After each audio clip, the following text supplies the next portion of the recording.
Welcome back to the Hannahcast, everybody. My name is Christian, and today I'm going to be giving you more updated Oscar predictions. There's a couple things I do want to explain. One, yeah, this is late. Once again, I'm sorry. Yesterday, I went to a free concert where Tom Kenny was performing. You know, the voice of SpongeBob. See? Here he is. It was a lot of fun. I might even do a video on that. Calendar week. So be on the lookout for that. But also, I feel like I wanted to give some a more nuanced kind of Oscar predictions thing, where most of the categories go up to 15. Obviously, for Best Picture, I'm going up to 20. But for the acting categories, it's still going to be 10. Because I'm not gonna lie, out of all the things. Out of all the categories and try to predict the Oscars, the worst ones I hate having to predict the most, at least this early on, are the acting categories, because I have no idea what's going on.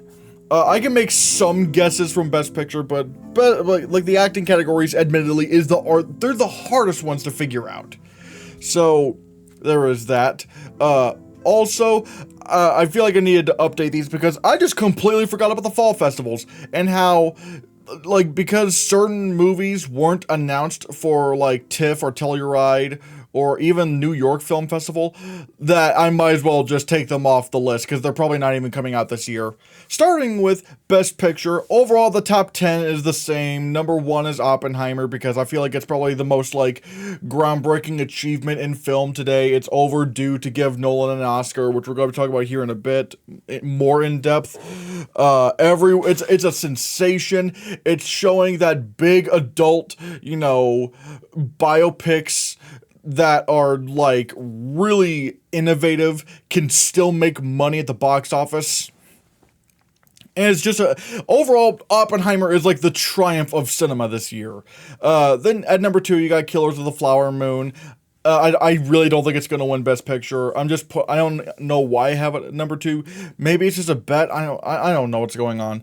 Number 3, Past Lives, because I'm not gonna lie, earlier in the year I had this man, this is gonna sweep a lot of awards, and now I'm barely thinking it's gonna win too. But that's the thing, sometimes a movie like Oppenheimer comes out and that just destroys all the other competition. The Holdovers I have at number 4. Number 5, The Zone of Interest. I know there's some people saying it's not going to get in Best Picture. I don't know. I feel like The Zone of Interest, between this and Anatomy of a Fall, and I think they probably both get nominated for Best Picture, but the Zone of Interest, I feel like, would just be more interesting for the Academy. Number 6 being Air. I don't care what anybody says, Air is going all the way. I think it's going to get 3 nominations.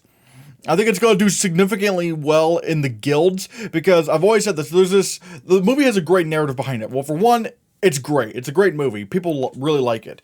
But not only that, but considering this is the first film from Ben Affleck and Matt Damon's new production company, their whole thing is that, they don't, the reason why this movie costs $80 million is because Ben Affleck and Matt Damon wanted to make sure that all the workers were compensated a living wage, contrary to what a lot of other studios are doing.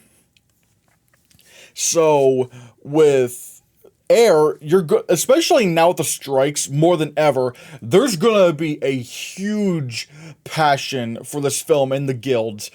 You're probably even gonna see it nominated in some stuff where it's wait, what? I wouldn't be surprised if it got a couple of Makeup and Hairstylists Guild nominations. I wouldn't be surprised if it got the Sound Editors Guild. I'm not exactly what was it?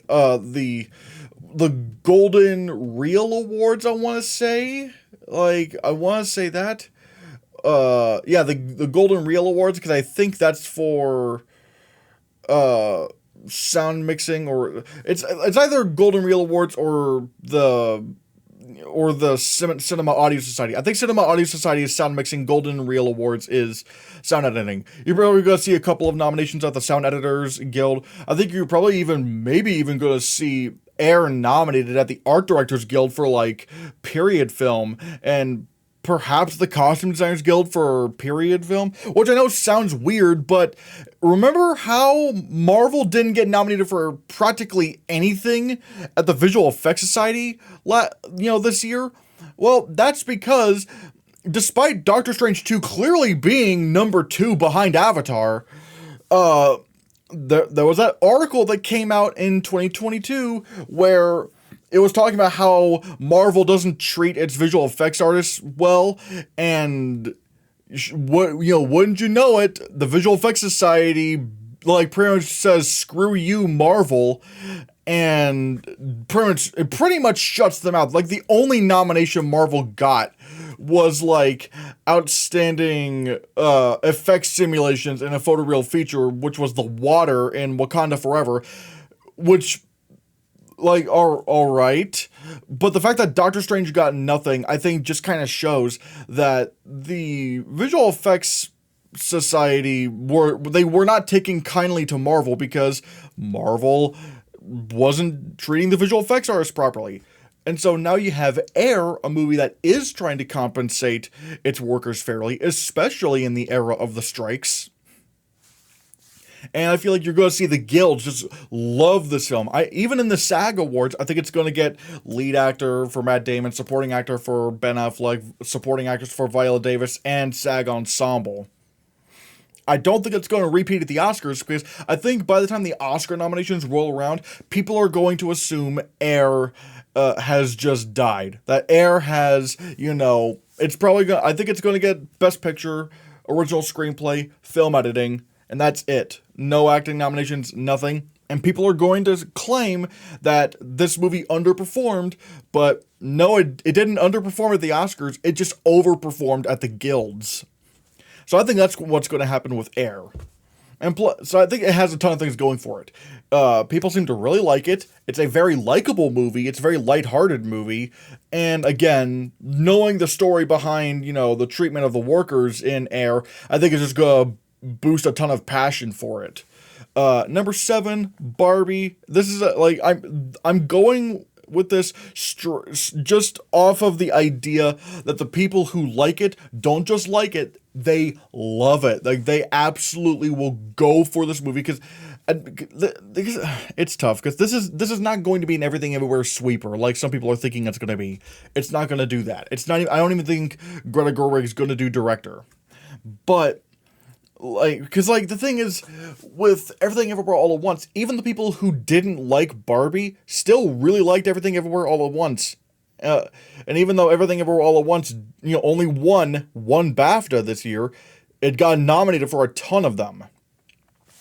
So I don't think Barbie is gonna do that well. I think if it gets in Best Picture, it's gonna squeak into Best Picture. And we'll have to see. Number 8, Dune Part 2. I've said this before, I'll say it again. It's not going to perform as well as it did, as the first film. It's not going to perform as well as the first one did. I think it's only going to win visual effects, and that's just assuming that Warner Brothers doesn't push it, which would be a big mistake. Number 9, I have Anatomy of a Fall. I think this is a pretty good bet to make, although I don't so yeah. And then number 10, Spider-Man Across the Spider-Verse. I finally got around to seeing Spider-Man Across the Spider-Verse. This film is a triumph. Like, Spider-Man Across the Spider-Verse, oh my god, it is phenomenal. The first 50 minutes or so is literally just character development, and then after that, we get into some of the more crazy Spider-Verse stuff. But even then, it feels like a part 1, definitely, but it feels like one of the biggest animated films ever made. It is insane how large in scale this film is. And how epic it is, and yet it has such a big, just such a intimate human core to it. The visual storytelling, all of it. Like I'm still putting Spider-Verse in for Best Picture. The steam does seem to be dying a little bit, but hopefully that's only because Barbenheimer is like a big thing right now, and that Spider-Man Across the Spider-Verse doesn't get completely ignored. Number 11, once again, like I said, I have The Color Purple.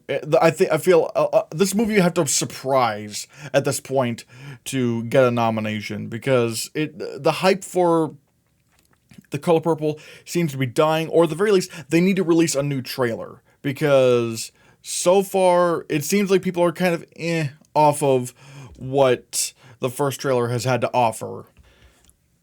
Number 12, I have Maestro. Once again, I need to see reviews for this movie before I make a big call. And the same thing with Saltburn, which is at number 14, because I just don't know what's going on with those movies. Like, what's happening? Again, I'm very skeptical of the sophomore filmmaker's movie. It can either be like, history repeats itself, like with Greta Gerwig, or or you end up like Florian Zeller, and oh wait, your second film wasn't that good, so ugh. And so yeah, Poor Things I have at number 13. I think the chances of this getting Best Picture are a little bit stronger, considering Disney moved Poor Things to December, and the fact that they moved it to December, I'm like, like that is a more awards friendly kind of release. So that is fascinating. Number 15, May December, perhaps. I need to see more from, like, I especially need to see a trailer or something. I really need to see more of what people are saying about this movie. Number 16, The Killer. I've said this before and I'll say it again. I feel like The Killer is going to be really, really good, but I don't think it's gonna really get nominated for anything. So, Next Goal Wins. I do want to keep my eye on that, because on one hand, it is like, a sports comedy, but it also is talking about, indigenous New Zealanders. I think it's New Zealand. Which probably could factor into some kind of cultural, importance to the film. I mean, hey, we didn't think Jojo Rabbit was gonna be, a big Oscar player, and then, here we are. And Jojo Rabbit literally won an Oscar.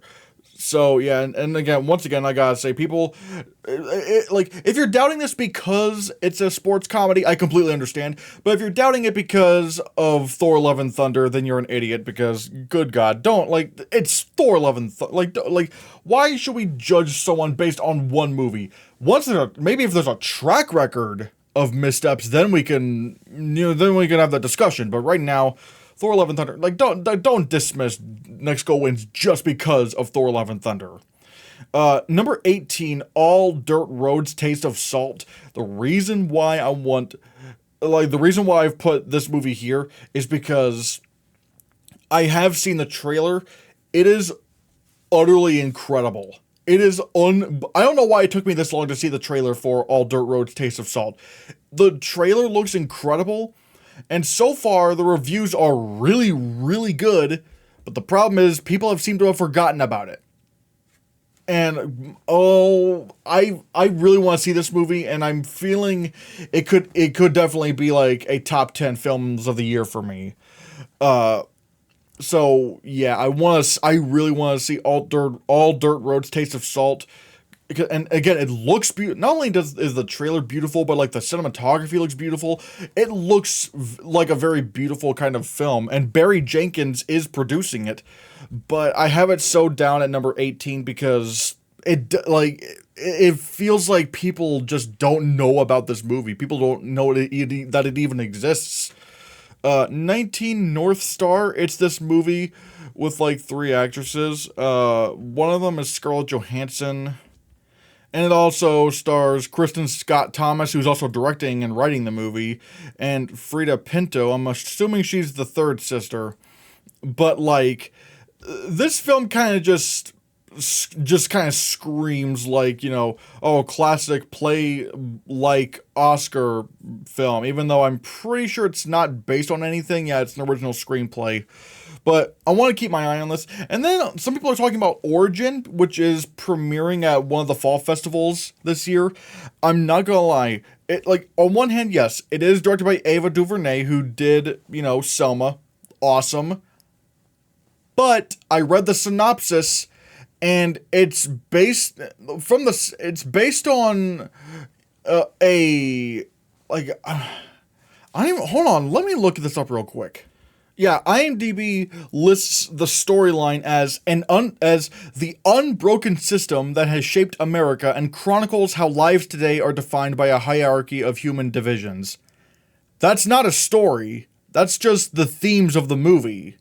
So I'm kind of worried. I mean, yeah, you do have some really good stars in there, like Anjanou Ellis, John Bernthal, Vera Farmiga, Nick Offerman, but nothing about the plot. Like, again, there's not even a plot for this movie. It's just like the themes of the film.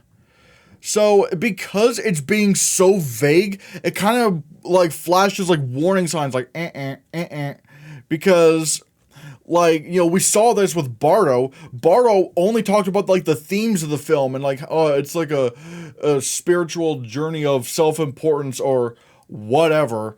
And then there's like Babylon, which, hey, I love Babylon, but when you read it, but the plot synopsis is basically just like, oh man, this is a crazy ride through Hollywood, but there's no like grounded in story, and I'm worried that's just what Origin's gonna be. It's gonna be a movie that doesn't really have a story in there. It's just kind of just the themes, and if that's the case, I don't think it gets in Best Picture.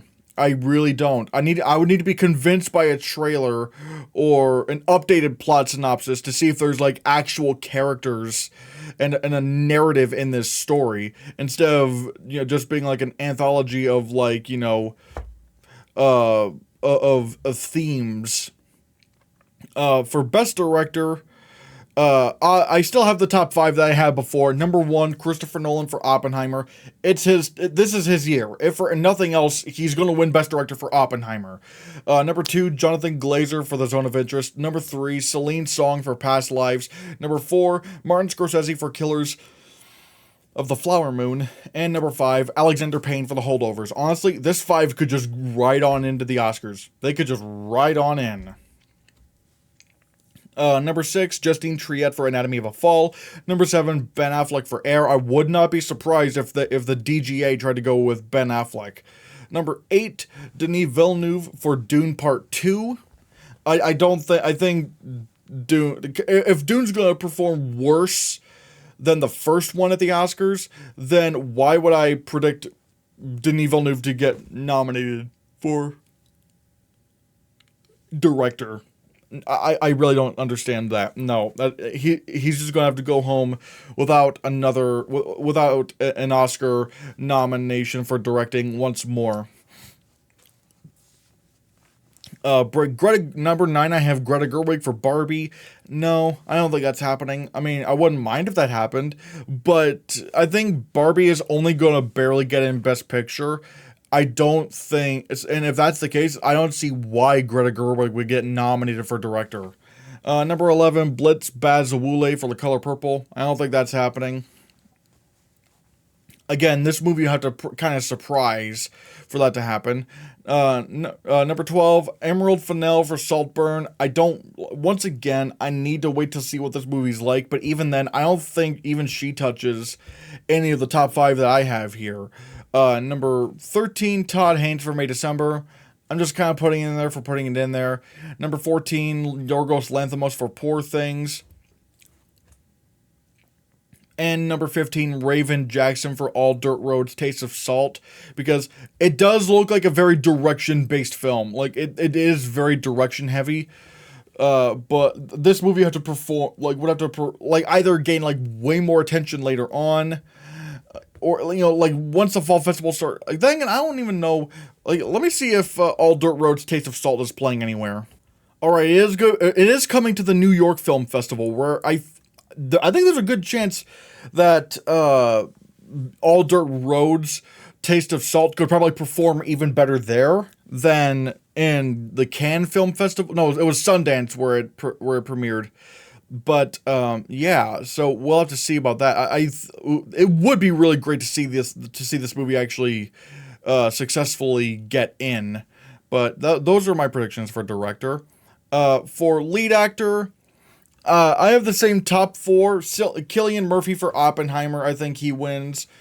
I know there's a lot of arguments made for like either Bradley Cooper or Paul Giamatti, but I just don't know. I need to be convinced Maestro is going to be a strong player in order for me to predict Bradley Cooper to win.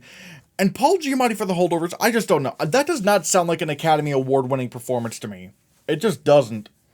Like, comedies like this don't really go anywhere in terms of like winning acting Oscars these days. But I have put in Coleman Domingo for Rustin at number 5 because I'm starting to run out of options. Now, granted, I don't know how Rustin's going to perform. It is directed by the same guy who directed Ma Rainey's Black Bottom, but the director has a kind of sketchy history in terms of like consistent filmography. So we'll have to see how that turns out. But maybe Coleman Domingo gets in. That's why I hate trying to predict the acting categories, because I just don't know what's going to happen with them. Number 6, Matt Damon for Air. I think he gets in at SAG, but not at the Oscars. Perhaps even Critics' Choice? Then again, I mean, the Critics' Choice have like 8 nominees for like the acting categories nowadays, so I mean, anyone could literally get in.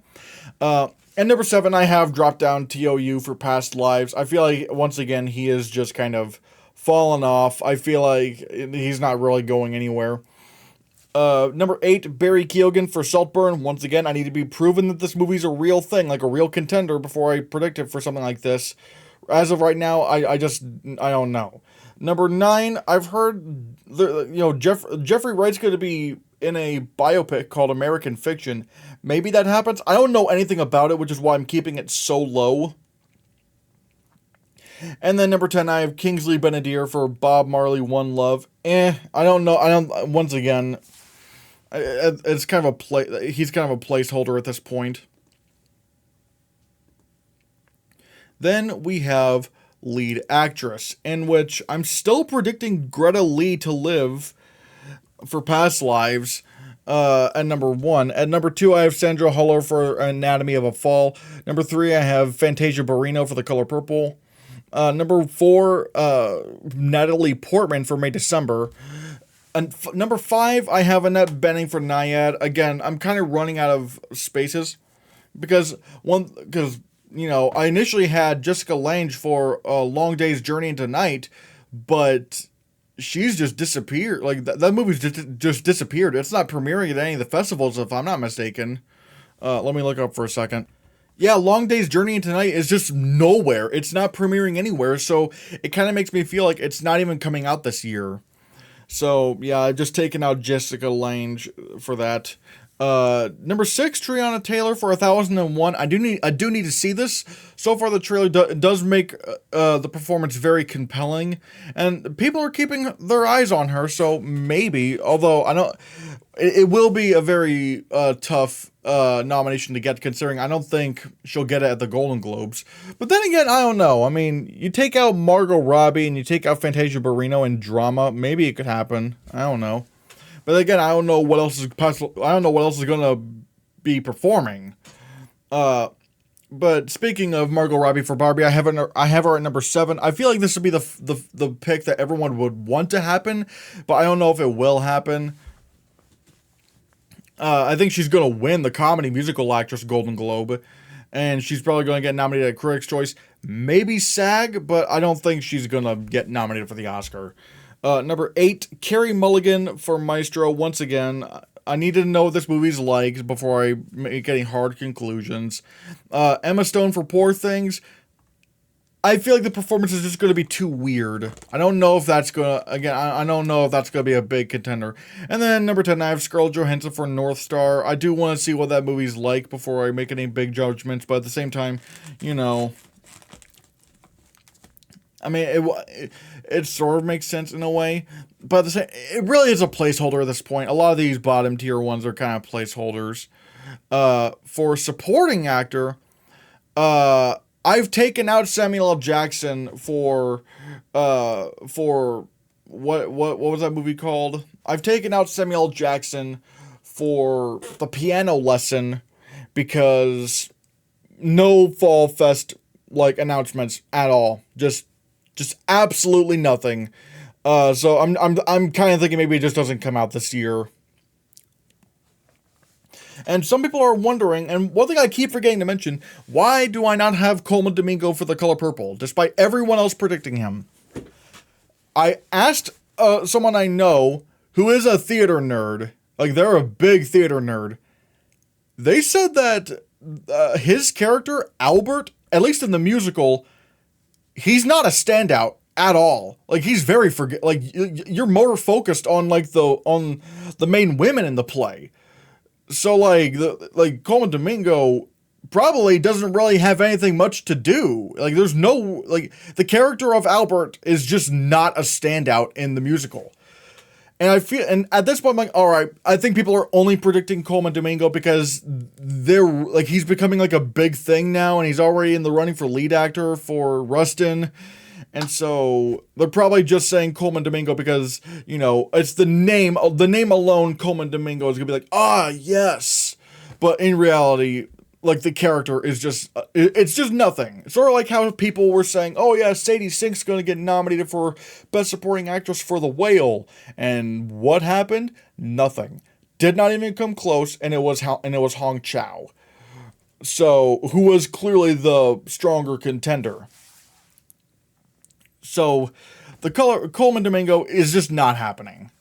So, anyways, number one, I have Robert Downey Jr. for Oppenheimer. Once again, his narrative is really strong. He's not in Marvel anymore. Which, I mean, I don't, like, even though I don't really think his, like, this, like, I'm not saying I feel this way, but, like, a lot of people are gonna be like, oh, Robert Downey Jr., you're back in a real movie again. Which you know me, like, I think shitting on Marvel movies is just kind of weak. And it's just like I'm not because, like, or should I, how do I say it? It's really more so like, because it's Marvel, they shouldn't be taken seriously. Or like, because it's a superhero film, it shouldn't be taken seriously. Like, yeah, I will say Marvel is stumbling pretty badly right now. They can recover. Like, they can recover from this. But, like, even back then, with Avengers Endgame, people were like, at that point, like, that's where I will say, like, you know, like 2019 Marvel, where things were, like, really have really come together and stuff. People, obviously, there's a whole Martin Scorsese thing, and again, you know me, I just, like, why are we doing this? Like, why are we just, you know, dunking on Marvel movies, despite the fact that their success is really good for cinema? It's just, I don't know. But regardless, the narrative is there. Robert Downey Jr. could win. And even for the people who are like me, who don't think Marvel is like bottom tier cinema or whatever, there's still the argument that his performance is still Oscar worthy to begin with. So there is that. Number two, Ryan Gosling for Barbie. I think he's once again going to go all the way. I think he's going to get nominated everywhere. He might even win Critics' Choice or SAG, although probably not SAG, because SAG would imply, because like the SAG Awards are coming last this year, and you saw how much of an impact SAG made on the Oscars. Like, all four of the acting winners won at the Oscars. Now, I don't think that's going to completely repeat, unless there's just like a 2019 level, like full sweeper, like everyone just kind of sweeps everywhere. Or at the very least, like a 2021, you know, sweeper thing, something like that. So yeah, Dominic Sessa for The Holdovers. I feel like that, once again, I keep saying this, he's Lucas Hedges in Manchester by the Sea. This is going to be that young kid that like everyone's going, wow, this guy's really good. And then because of this movie, he's going to become a big star.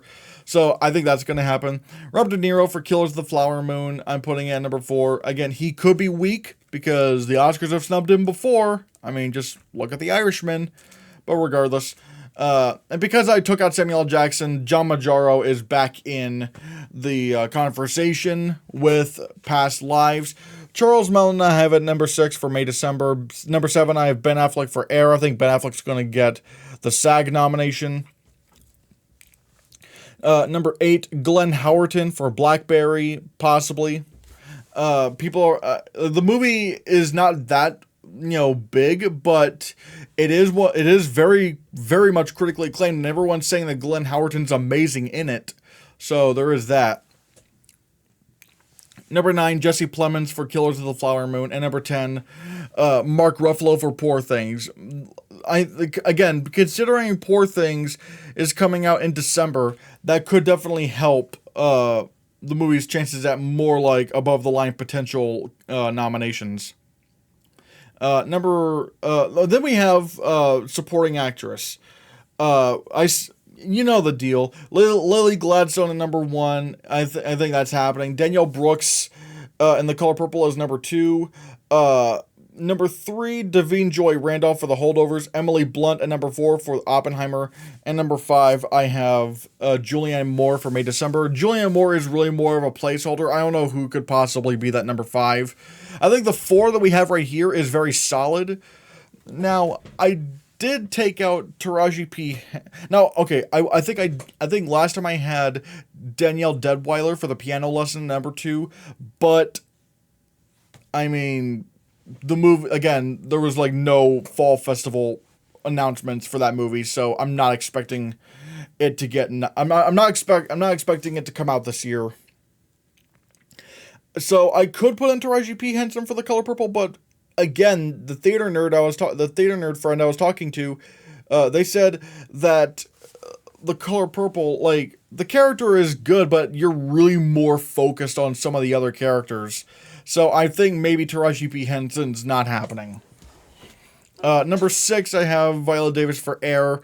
Number 7, I have Florence Pugh for Oppenheimer, because I've read some things, like I've had a friend tell me, and I've read some other things where Emily Blunt could get nominated for Best Supporting Actress, but don't count out Florence Pugh either. Like, she could get nominated for Oppenheimer, either above Emily Blunt, or maybe both of them could get nominated. But from what I've heard, they are both very, very strong in the movie. Number 8, I have Taraji P. Henson for The Color Purple. I've already explained why I've dropped her out. Number 9, America. I misspelled her name. I spelled her name as America. It's America, like America, but like for Barbie. From what I've heard, like, she's like one of the big standouts in the movie. She has like a big speech. That could definitely be like an Oscar clip they could do. And then I have Kai Mana from Next Goal Wins. And this is especially where, I'm getting into that, whole thing that the movie is about. Like, it's not just a sports comedy, but it's also about the indigenous folks in New Zealand. So that, like, especially, and from what I've heard, Kai Mana is a big player in the movie. So maybe she gets nominated. Then we get to original screenplay. And we have Past Lives at number 1. I think that's just like the easiest. I think it's pretty easy to say that it'll win original screenplay. If anything beats Past Lives, it would be The Holdovers. And Air could maybe stand some competition. Who knows? But I think you're going to get Anatomy of a Fall. And I've taken out Drive Away Dolls because the movie got pushed to February, and there has been no announcement of it. Like, once again, no fall festival and no kind of earlier release. Like, January, I kind of get. Once you get into February and that's your release date, then I'm starting to think that you're just not coming out this year. And this may not be as big of an Oscar player as we thought. So that's why I have May, December at number 5. Number 6, I have Saltburn. Once again, I need to know what this movie's going to be like. Honestly, then at number 7, I have Asteroid City. Writers Guild, sure. Oscars, probably not. Number 8, All Dirt Roads, Taste of Salt. Maybe that could happen, especially if the movie's more successful. Or at least, has more big word of mouth. but I'm not sure where this movie stands yet. I mean, obviously, it seems like the critics love it, but so far it's not very well known. Number 9, about dry grasses. Number 10, Joyride. I think Joyride is going to get in at Writers Guild, but that's about it. Number 11, Florence Son. Number 12, Maestro. I need to see how Maestro's performing. Number 13, Rustin. Number 14, Fair Play. Number 15, The Creator. Once again, these are mostly just kind of fill-in slots, like, who knows. Then we get to adapted screenplay. I still think I still have the top 5 from before. I have Oppenheimer at number 1, Barbie at number 2, Killers of the Flower Moon at number 3, Zone of Interest at 4, and number 5, Spider-Man Across the Spider-Verse. Once again, and if you're an animated movie getting into Best Picture, you need screenplay. I know Beauty and the Beast didn't do that, but it was not as competitive in 1992 as it is now. And nowadays, with Up and Toy Story 3, they've proven that you needed to get adapted you need to get nominated for screenplay if you're going to get nominated for picture. So there's that. Oppenheimer, I don't have a good alternative to win other than Oppenheimer. Maybe Barbie, but again, nomination, I think it can do that. Winning is a whole other thing. Like, that's going to have to be a whole other thing that the whole Academy is going to have to get behind. And I don't know if that's going to happen. Number 6, I have Dune Part 2. Just like Lord of the Rings, The Two Towers, I feel like Dune Part 2 is just going to perform significantly worse than the first one. And then if there's a Dune Messiah, then we could see, like, oh my god, the big sweep. Maybe. Number 7 is Next Goal Wins. I'm feeling a little bit more. I don't feel confident enough to nominate it, but however, I'm feeling confident that it's gaining a stronger chance. Number 8, Poor Things, because again, you know, the what's the word I'm looking for? Like the release date. Number 9, Are You There, God It's Me, Margaret. Are You There, God It's Me, Margaret is literally like the most critically acclaimed film of the year, but it flopped so badly, it would be a miracle if it actually got nominated. Number 10, The Bike Riders. Number 11, Blackberry. Number 12, Dumb Money. Now, some people are going, wait, Dumb Money? What? The screenwriter is pretty good, and the director's pretty good. Actually, wait, no, let me look this up real quick. Oh, yeah, the director of Dumb Money is from the same director of I, Tonya, and a bunch of other films that people seem to like. So, it may not be crazy to say that Dumb Money might actually be, you know, really, really good. Naiad at number 13, number 14, The Killer, and number 15, The Burial. Once again, they're mainly just fill-in slots, like, who knows. Then we have cinematography, where I still have Oppenheimer at number 1. I have Dune Part 2 at number 2. I have Killers of the Flower Moon at number 3. But I've switched up 4 and 5 a bit. I still have El Conde, but instead of like number 4, I have it at number 5. And that's because at number 4, I've actually put in a new thing, which is About Dry Grasses. I don't know why it took me this long to know what this movie even was. I'm a bad Oscar predictor, or at the very least, I'm just now beginning to be into like Oscar predicting. So About Dry Grasses was not even on my radar, and when I saw the trailer, I could not take my eyes off the cinematography. It is so stunning and so beautiful that I think it could actually get in. I think it could actually stand a chance to be nominated. And El Conde, the trailer just premiered. It could probably get a nomination for cinematography. It's not as harsh of cinematography as I was kind of expecting, but maybe it could happen. I don't know. Number 6, Poor Things. It does look very beautiful in terms of cinematography. Like, it does look beautiful. All Dirt Roads, Taste of Salt, I have at number 7. Maybe that happens. The cinematography does look very good, but this would have to be a Best Picture contender to get into cinematography. Number 8, The Zone of Interest. I've heard some pretty cool things about the cinematography, where like they just set up like cameras around the house. Maybe that makes the cinematography stand out or something. Number 9, Napoleon. I don't know why a lot of experts are still trying to predict Napoleon for a bunch of awards like Best Picture or even visual effects. I'm like, no. If it were to get anything, it would maybe get cinematography. Like, the cinematography does look absolutely stunning.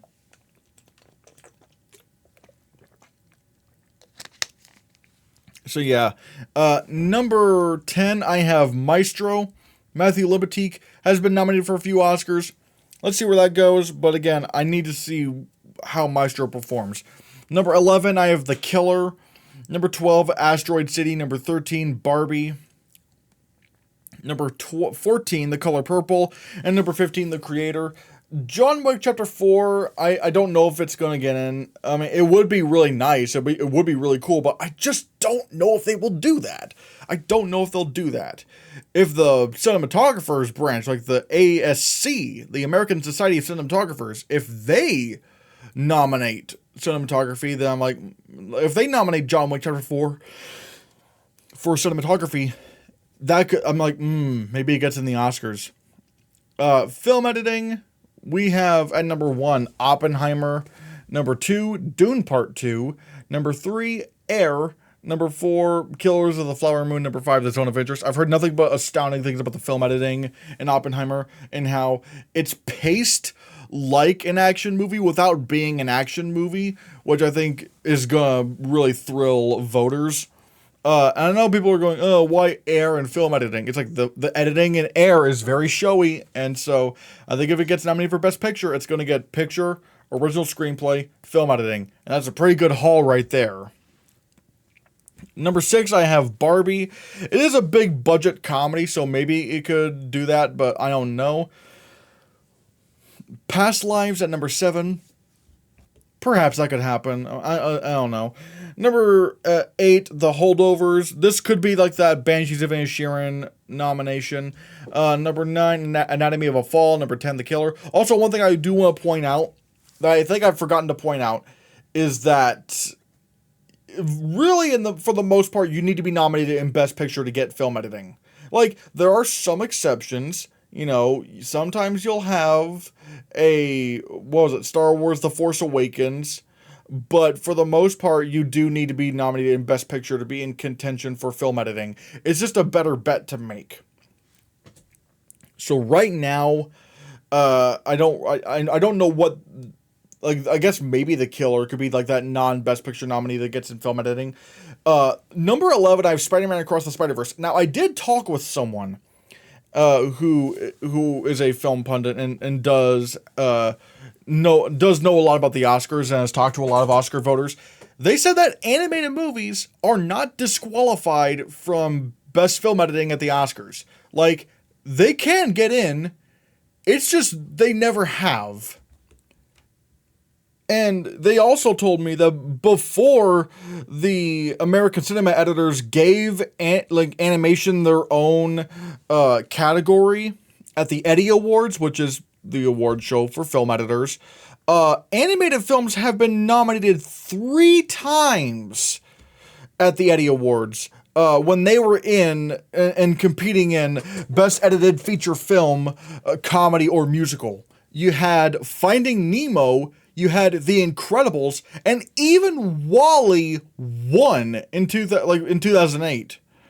So, animated films are eligible to be nominated in film editing at the Oscars. It's just never happened yet. But while I have Spider-Man Across the Spider-Verse at number 11, it does have the best chance out of any animated film to be nominated. It does have that going for it, because when watching Spider-Man Across the Spider-Verse, the editing is like the thing to the thing you're watching in the movie. Like, it is nearly 2.5 hours long, and by the time it ends, it feels like it's just getting started. Like, it doesn't even, it feels so much like a beginning, but not in a way where it's like, The Hobbit and Unexpected Journey, where it's just like, all right, I get it already. It's so boring. Come on, keep going. Like, we need to get to the plot. No, it's like this movie's going at a breakneck pace, even when it's just focusing on character development. And yet, like, and yet it doesn't even feel like it's going on for so long. Like even the dramatic scenes move at a very fast pace that doesn't feel distracting. And when things get crazy, the editing is absolutely crazy. This is like the biggest showcase for editing in any animated film. So if any animated movie were to make a case for film editing, it would be Spider-Man Across the Spider-Verse. But again, there is that stat that that despite the fact that animation is eligible for film editing at the Oscars, it's just never happened. It's never happened. So it does make it very difficult. But again, hopefully, if Spider-Man Across the Spider-Verse if the editing does translate that well to the film editors branch at the Academy, maybe we could see that happen. I would love to see Across the Spider-Verse get nominated for film editing. That would be amazing. Number 12, The Color Purple. Number 13, Ferrari. I don't think Ferrari's going to happen, especially with stuff going on with Michael Mann and how, like, he was scabbing during the strike. I think that movie's just good. I think they're going to punch that film by goose egging it to hell. So there's that. Then there's Maestro at number 14 and number 15. I have Saltburn. Again, those are the more, what's the word like placeholder spots. But I really, really do hope we get to see Spider-Verse in for film editing. Then we get to production design. I think this is still the same top 5 I have from before. Barbie, number 1. Number 2, number 2, Dune Part 2. Number 3, Killers of the Flower Moon. Number 4, Oppenheimer. And number 5, The Color Purple. Admittedly, The Color Purple is dipping because in terms of its passion, but it could still happen here. Poor Things, although, like, Poor Things is at number 6, and they could make a very good case for that. Wonka at number 7, Asteroid City at number 8, The Zone of Interest at number 9, Air at number 10, because remember what I said about the Art Directors Guild, they could put in Air. I don't think it's going to get nominated for the Oscar, I really don't, but I think it's worth putting in the conversation in top 15s. Number 11, Guardians of the Galaxy Volume 3. I've said this before, and I'll say it again. The production design in Guardians 3 is really good. I don't think it'll get nominated for the Oscar, though. Number 12, The Little Mermaid. The underwater world does look very, very good. So maybe that could help. Number 13, Napoleon. Again, looking at the trailer, the production design looks really good. But admittedly, like I said, it is an uphill battle, especially if this is not a great Ridley Scott film. El Conde at number 14, perhaps, and number 15, Priscilla, maybe, although it is A24. A24 doesn't really get in for production design, at least not, I'm trying to think of when was the last time an A24 film got production design. Even Everything Everywhere All at Once couldn't do that. So that makes it especially difficult. Then we have costume design. Once again, same top 5. Number 1, Barbie. Number 2, Dune Part 2. Number 3, Wonka. Number 4, Killers of the Flower Moon. And number 5, The Color Purple. Poor Things isn't at number 6, maybe. Priscilla is at number 7. That's a pretty strong contender. Like, the trailer does look like it has some pretty good costumes. Chevalier at number 8. Asteroid City at number 9. They do look very quirky and kind of Wes Anderson-esque. Although if the French Dispatch couldn't do it, then I don't think Asteroid City is going to do that either.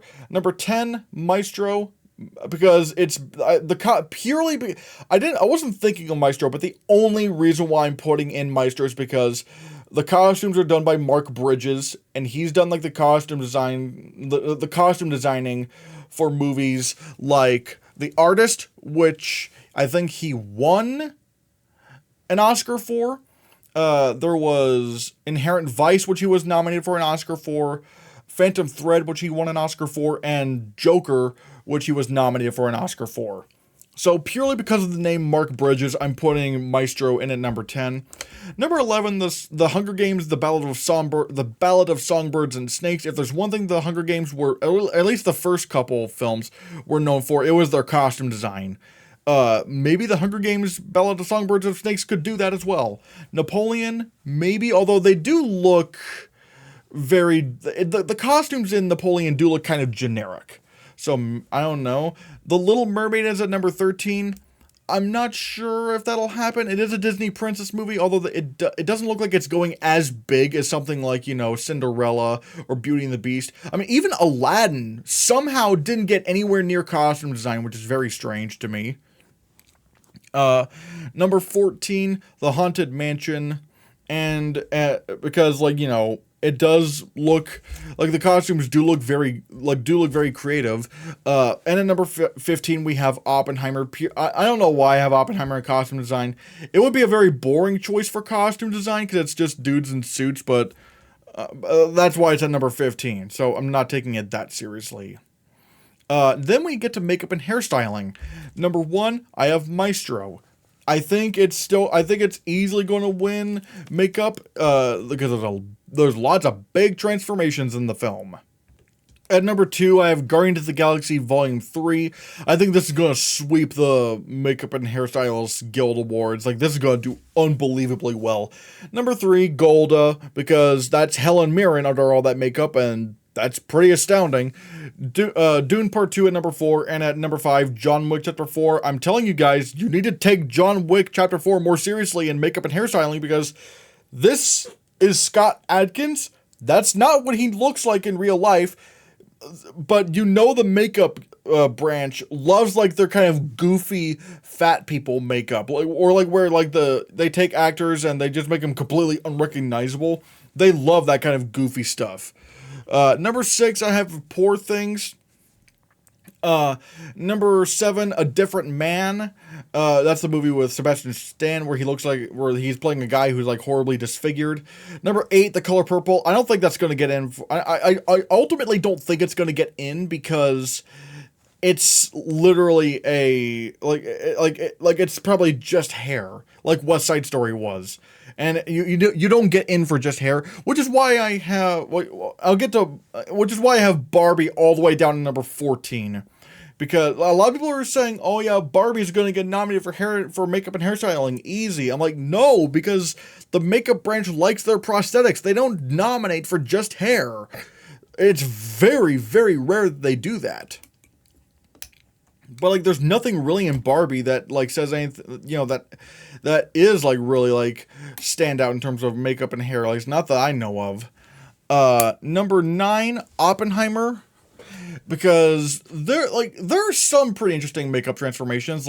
Gary Oldman plays Harry Truman, President Harry Truman. That looks pretty good. There's not big makeup. There's not a lot of big makeup going on, but. That's why I'm not predicting it for a nomination, but there's enough in there for consideration. And number 10, I have The Hunger Games, The Ballad of Songbirds and Snakes, and once again I realized I misspelled Songbirds, and I put "an" instead of "and." I'm just But regardless, The Hunger Games, I feel like they have a pretty good track record when it comes to crazy makeup stuff, so maybe this could happen at least in the 10. Beau is Afraid at number 11. The old Joaquin Phoenix character, looks pretty good. I think maybe you can make an argument for that. Rustin at number 12. I mean, it is, once again, you were talking about turning Coleman Domingo into this big historical character, so maybe. Number 13, Killers of the Flower Moon. I don't think this is realistic. I don't think it's going to happen at all, which is why I don't have it in the top 10. But, Number 14, Barbie, I already explained why that's not going to happen. And then at number 15 is sort of a placeholder, and that's The Last Voyage of Demeter, or as a lot of people are calling it, Dracula on a Boat. The Dracula character does look pretty sweet, but the Oscars, especially with what they did to Crimes of the Future, it's they don't really do horror anymore. They don't do horror these days. Then we have visual effects, which admittedly I've kind of come around on a couple on something.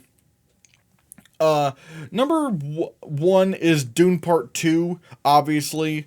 Unless it gets pushed, this is like the only award that's gonna win. Or like, or at the very least, this race is very, very clear.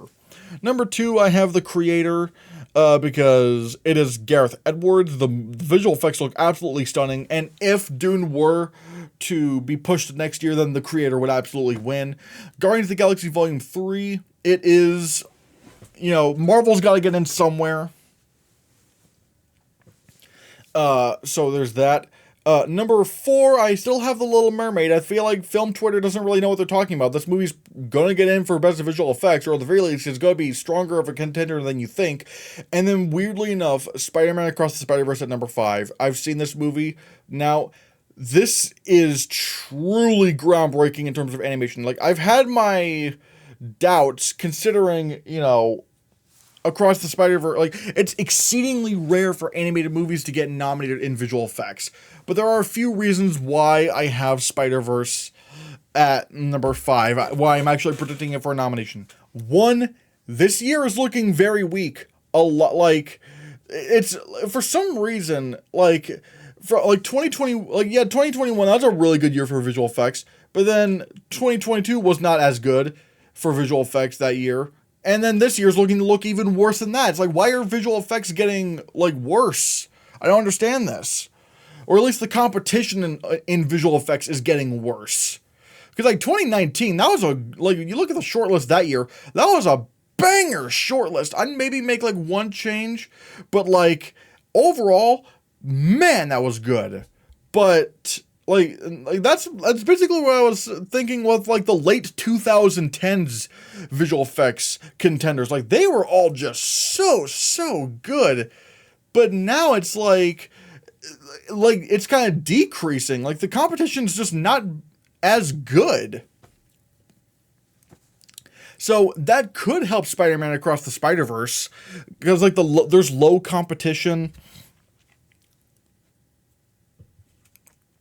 And this is, like, maybe this will pull a Kubo in the two strings, because, like, I know a lot of people were trying to predict Pinocchio for visual effects for a while, but ultimately the reason why that didn't happen is because it's not groundbreaking. It's very pretty, but it's not groundbreaking. It's not, like, blowing you away with what stop motion is capable of doing. At least that's not how it was for me. Like, with Kubo and the Two Strings, I couldn't fathom how they did some of that stuff.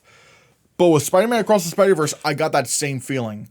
Spider-Man Across the Spider-Verse truly is a magic trick of a movie. It's like, so much is going on in such a frantic rate. Like, and even when things are calm, it is absolutely mind-blowing. Like, especially the stuff between Gwen Stacy and her dad. Although, granted, that's not as much of a visual effects thing, as, like, as some of the other stuff in the film.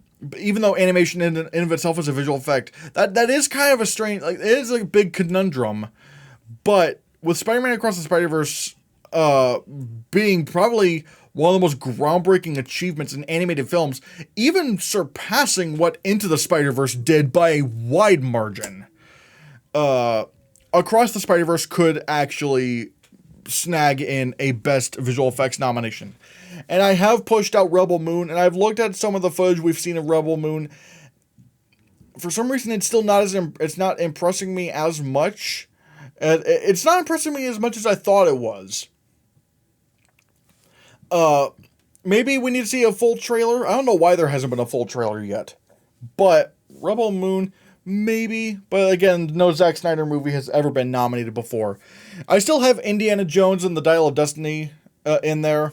I think it is going to hang in there. I don't think it's going to get nominated. I mean, again, the de-aging on Harrison Ford is absolutely amazing, but it seems like that's just not enough to get nominated these days.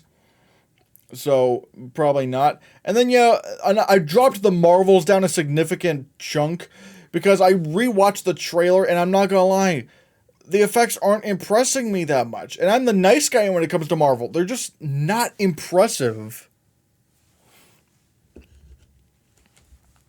So, And then and with Ant-Man and the Wasp, Quantumania, there's definitely some really cool sequences in there, but there's also a significant chunk of sequences that are not so good looking.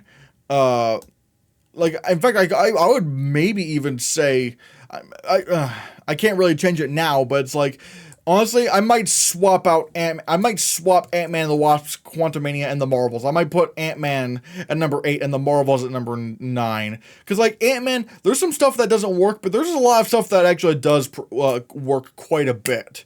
But again, because of the stuff that doesn't work, and I'm not talking about like one shot like in Black Widow, where it's like, for the most part, the movie's like an amazing visual feast, and it's just like, what, 1 or 2 bad green screen shots that for some reason people say like ruins the entire movie's visual effects, which is stupid. Like 2 shots shouldn't like dictate a movie in terms of visual effects, unless you're saying like those 2 shots were like, I don't know, 20 minutes long each or something. I don't know. But like, no. But with Ant-Man and the Wasp Quantumania, there's a significant chunk of stuff that doesn't look quite right. So that's why I don't think it's going to get nominated. And with, you know, I've honestly kind of just dropped out Oppenheimer at this point. I've dropped out Oppenheimer to number 12 because there's just not that much going on in terms of visual effects. It seems like I even watched this video where they literally recreate the visual effects. Like this one person recreates like some of the effects you see in the trailers for Oppenheimer, and some of them look pretty identical. And it's like, if it seems to be that easy, then Oppenheimer's probably not even going to get shortlisted. I'm just going to say it right now, Oppenheimer's just not even going to get shortlisted. Number 10, so that means, you know, what do I have for number 10 and number 11? Well, number 10, I have Transformers: Rise of the Beasts. I think because this year is so weak, they'll probably just default to Transformers. They're probably just going to default to it. Because, like, yeah, the last 2 Transformers movies didn't get shortlisted, but again, they were competing in much stronger years, whereas with Transformers, it's just kind of bare bones out here. Number 11, I have Dungeons & Dragons: Honor Among Thieves, but it's like, admittedly, the visual effects, you know what, they're good, but they didn't impress me as I thought they would. It's like, I mean, they're just kind of good, they're pretty good, but nothing incredible. But again, weak year. Number 13, I have Gran Turismo, which I would say keep an eye out for Gran Turismo because Neil Blomkamp has a pretty good track record when it comes to visual effects. Like, District 9 was nominated for visual effects. Elysium didn't make it to the top, like, didn't make it to the nominations, but it did get shortlisted in the top 10. And then there was Chappie, which didn't make it to the top 10, but 2015 was like the single best year for visual effects when it came to competition. Like Chappie, in other years, Chappie could have gotten in. It just so happens that the competition was just too stacked in 2015. So with Gran Turismo, I think there's maybe a chance that happens, especially if there's way more visual effects than we think. Number 14, Wonka. I don't really think Wonka will happen, but I think like the biggest achievement you'll see in the film is like Hugh Grant as the Oompa Loompa because he's like entirely CG. That's kind of cool, but I don't think that's going to happen. And number 15, I have Spaceman with Adam Sandler, but the budget doesn't seem to be pretty big, and it's a space movie. I'm not convinced that's going to happen. Unless I see a trailer and it's like actually mind-blowing. Then I'll nominate it for, then I will put it in for visual effects. Or at least higher up. But right now, I need to be proven. Then we have Best Sound. Once again, same 5 contenders, although maybe some things were kind of swapped around. Oppenheimer at number 1, Dune Part 2 at number 2, Killers of the Flower Moon at number 3. I forgot. Okay. Well, it looks like I forgot to fix the little list graphic right here if you're watching the audio podcast. Because it's supposed to be at number 4, I have Spider-Man Across the Spider-Verse, and at number 5, I have The Color Purple. I know that some people are saying there's sound issues with Spider-Man Across the Spider-Verse, but I fully think it's a theater issue because when I saw Spider-Man Across the Spider-Verse, I didn't have any audio issues. I was able to completely understand everything. So it's like, I don't know. Like, I think, like, the sound in the movie I thought was absolutely phenomenal. Again, I am convinced the theaters did not calibrate the speakers right, because the filmmakers and the studio gave explicit instructions on how to set their speakers to properly, to properly play across the Spider-Verse, and the theaters just didn't listen. So that's why they had to remix the film, because they had to remix the film because the theaters were like, no, we don't really want to mess with the speakers. And that's the thing. Like, I've literally, like, even at my own local theater, like, they don't care at all about their speakers. So it feels like we're just seeing, like, an epidemic of, like, lazy theater owners more than anything.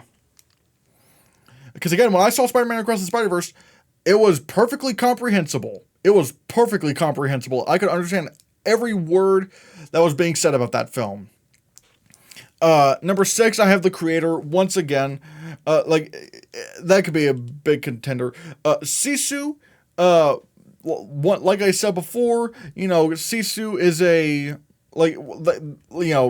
that's a movie where, when they were recording on set, the audio was practically unusable, and they had to just kind of Frankenstein the sounds together, like the recording, the editing, the mixing, all of it in post, and that could definitely help Sisu.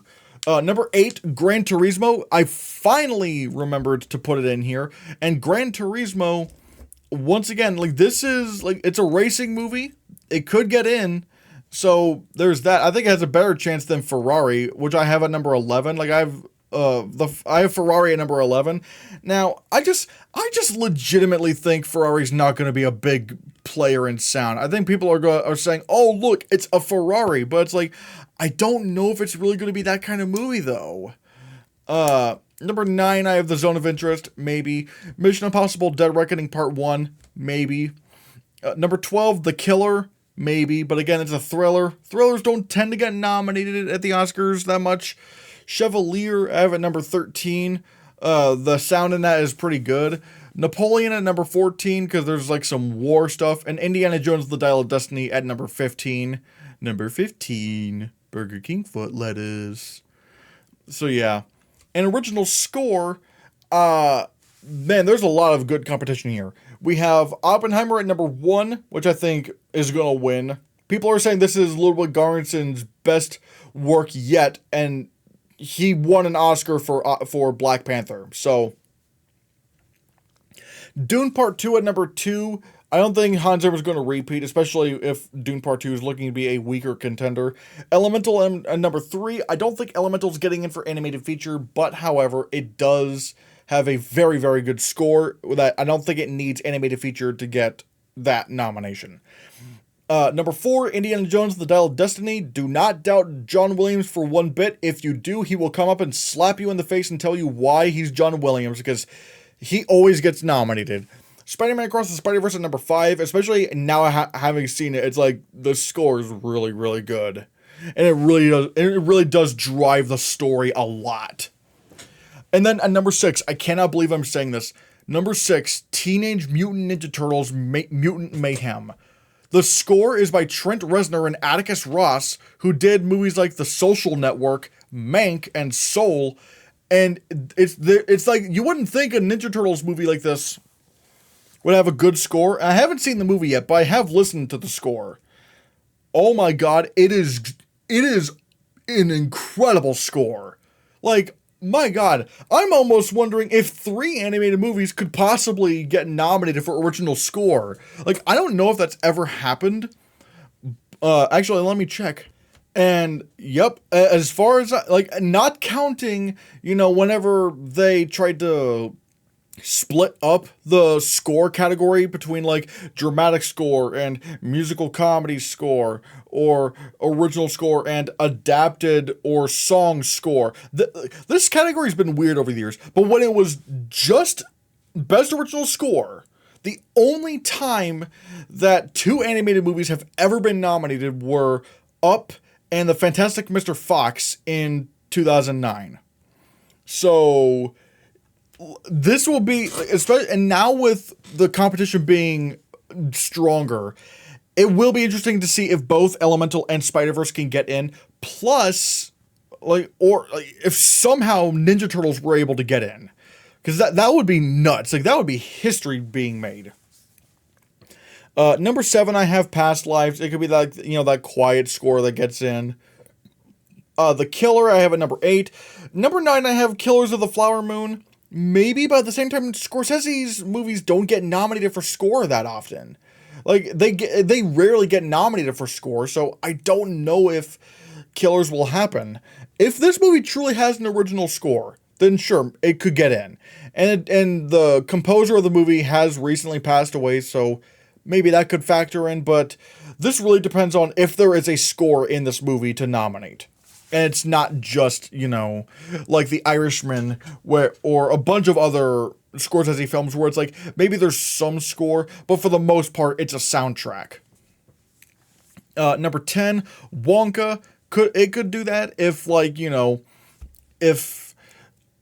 you're considering it could be like a Mary Poppins Returns kind of score, where it's like, because it's like or an Encanto kind of nomination, where it's like, it gets nominated because it's an original musical of sorts. I say original in air quotes because it's not an original movie, but the songs are original and the music will likely be original. So there is that.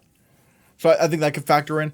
Asteroid City, I have at number 11. I mean, the Oscars have not been very kind to Alexandre Desplat recently, and I don't think Asteroid City is getting in. Number 12, Poor Things, because I've heard it actually does have a score, unlike The Favorite, which I was surprised when I found out The Favorite's music wasn't original, because, it's really good, but, oh well. Number 13, One Life, One Life. Oh yeah, I put in One Life because the composer of All Quiet on the Western Front, Volker Bertelmann, is doing the score for this film, which, you know what, maybe. I mean, we would have to see if he repeats, but that's why I'm keeping it pretty low. Number 14, I have, The Creator, which is being done by Hans Zimmer, but I'm wondering if he's just kind of like a late edition, because usually late edition composers don't get nominated, especially since he was so busy with the Dune movies. And then How Do You Live at number 15? Maybe. We'll have to see. But that once again, that would make it the 4th animated film in contention for this. So I don't know. I mean, we're already struggling to see if 2 can get in, let alone if 3 can get in. So, that would be nuts.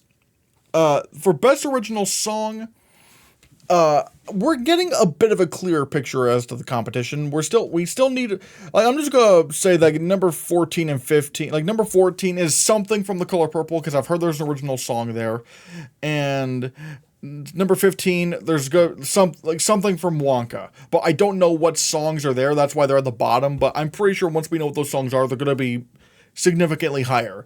Number 1, I'm Just Ken from Barbie. It's a really fun song, really funny. It's definitely the most memorable song out of all of them. Out of all the songs from Barbie.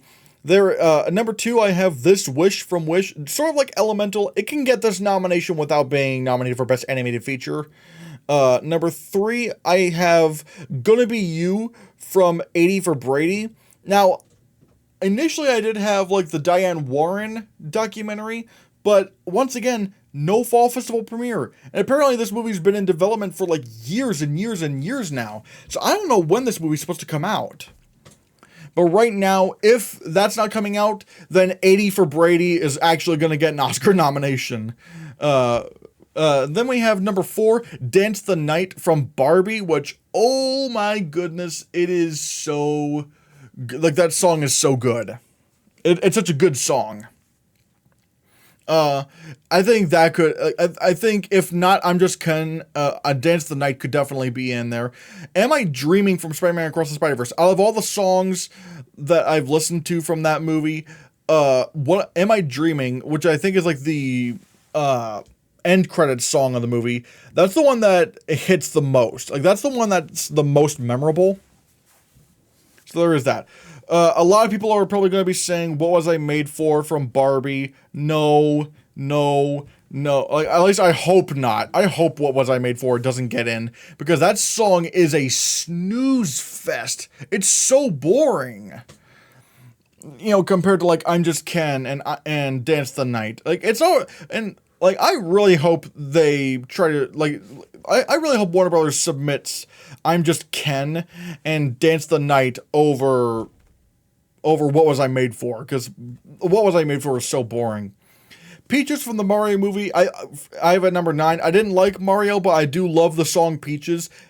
I don't know if it's going to get in, though. I don't know if it's going to get in. But who knows. Dear Alien, Who Art in Heaven from Asteroid City. Once again, it's a pretty funny song, although that's a lot of funny songs in for animated feature.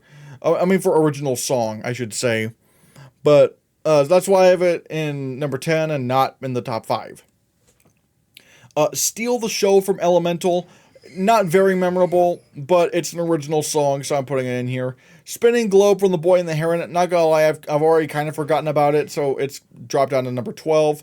And For the First Time from The Little Mermaid. It's an original song, but I put it at number 13. I honestly think Scuttlebutt is more memorable than For the First Time. Although if Scuttlebutt got in, it would actually be kind of funny. So, yeah.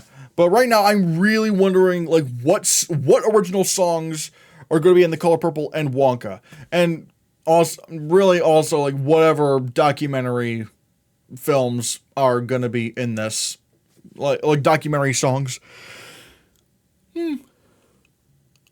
We'll have to see. And then finally, we have Best Animated Feature. Number 1. If Spider-Man Across the Spider-Verse is going to get in Best Picture at the Oscars, it's going to win Animated Feature easily. Even then, I think it's going to win Animated Feature, if for nothing else. And I can't believe I'm saying this, but Teenage Mutant Ninja Turtles, Mutant Mayhem, I have at number 2. The buzz for this movie is unbelievable.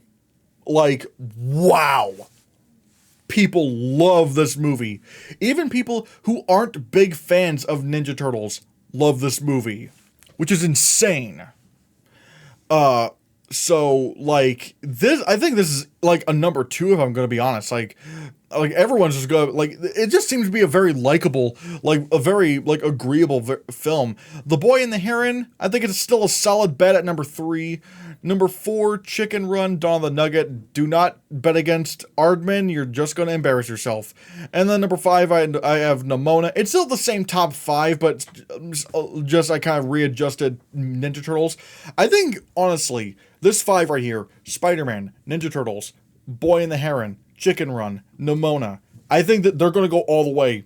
They are going to go all the way with this, unless somehow, like, The Boy and the Heron and Chicken Run, Dawn of the Nugget managed to disappoint, which would be very strange. But so far, I mean, again, the biggest hurdles I thought for this lineup were Nimona and Ninja Turtles. Like, are these movies real things? Are they like actually, are people gonna like these? And not only do people like these movies, they love them. So I think this is our top 5. This is an easy category to predict. What are the potential other contenders? Maybe The Peasants. It's from the director of Loving Vincent, so maybe. I genuinely don't think Elemental or Wish are getting in. Elemental's reviews are not good enough to get nominated. Again, look at what happened to The Good Dinosaur, Monsters University, Cars 3, Frozen 2, trying to think of anything else that's coming up in my mind. Strange World. These movies did not get very, like, they got good reviews, but they didn't get great reviews. They didn't crack that 90% that Disney kind of needs, or really even most animated films kind of need to get in. Because, like, I was looking back as to why, Wendell and Wild didn't get nominated, and The Sea Beast did, but then I found out, oh, wait, The Sea Beast cracked over 90% of Rotten Tomatoes, and Wendell and Wild didn't. So I feel like this is good. Like, this is kind of like the case that's going to be with Elemental. Like, the reviews are just not good enough. And I genuinely don't think Wish is going to have good enough reviews to get nominated. Even if it's kind of decent, it's like, doesn't really matter. Like the movie just looks so uninspired and boring. And so, again, even if it gets like Elemental reviews where it's like pretty good, it's not good enough to get a nomination. So we are going to, that's why I've been saying for a while, we are getting a Disney List Oscars. Or at least a Disney List animated feature Oscar lineup. Number 9, Ernest and Celestine, A Trip to Gibberisha.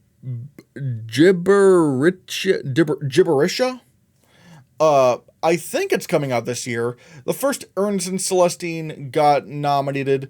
Maybe this one could squeeze in. Actually, no, I don't think it's going to squeeze in, but I think like it could be a potential contender. Robot Dreams at number 10, Suzume at number 11 because, you know, like it's like really critically acclaimed, but the Oscars never go for this studio. They didn't go for Belle. They didn't go for Your Name. They didn't go with Weathering for You. They just do not care about this studio for animated feature. And then literally the next 4 are just placeholders because I don't know what other animated movies could legitimately contend. Number 12, Trolls Band Together. Number 13, the Super Mario Brothers movie. It's not happening. Do not think the Mario movie's happening. Just because it made $1 billion doesn't mean it's going to get nominated. It's just not that good. All right. But yeah, Migration at number 14 and number 15, Ruby Gilman Teenage Kraken. Again, like these 4, they're not going to get in. They're like the bottom of the barrel here. I'm literally scraping the bottom of the barrel for this. But they're not going to happen. That's why they're all the way at the bottom. And so, yeah, those are my updated predictions for, I guess, week 2 of August. Such, I would say, maybe. Maybe. At least in terms of, you know, I could have had this up on Saturday, but yeah, sort of week 2 after having new information and stuff, talking about, you know, the film festivals and what movies have not shown up, and I don't think they're going to get in. But yeah, what are your Oscar predictions for this week? Should I make this a weekly thing?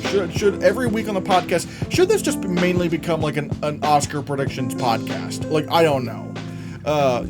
They seem to be doing very well, so whatever the case may be, thank you so much for watching, and hit that subscribe button, because if you don't, maybe you won't come out until next year.